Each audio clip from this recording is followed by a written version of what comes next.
Because I know throughout my entire adult life, I've needed a lot of encouragement, but none more than in 2020.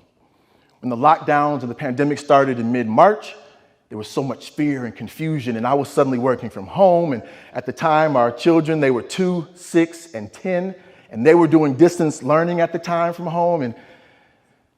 And then on Saturday, March 28th, 2020, my dad passed away of cardiac arrest. I was in shock.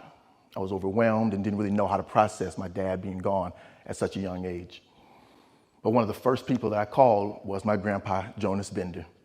Even in that time of distress, he was encouraging me, and he was saying that I could call him anytime, that he'd help us financially, and that everything was going to be okay. And above all, he kept saying, "Brandon, keep up the good work with you and your family."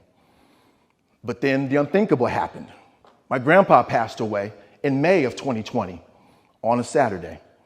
A day that for 9 straight years had been filled with the anticipation of me catching up with Grandpa Jonas. It was now marked by the passing of the 2 most influential men in my life within 3 months, on top of the pandemic and on top of all the distance learning and all the transitions that we're all going through.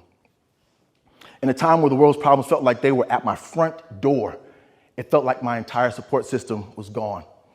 But of course, my wife and kids were right there every single day to encourage me, and my church community and friends that came through with so many different forms of encouragement. And it was all needed, it was all appreciated, because life was happening so fast. And honestly, I couldn't really get my feet under me. So I'm grateful for my family and friends and church community that nourished me through encouragement in that season. But that's what worked for me.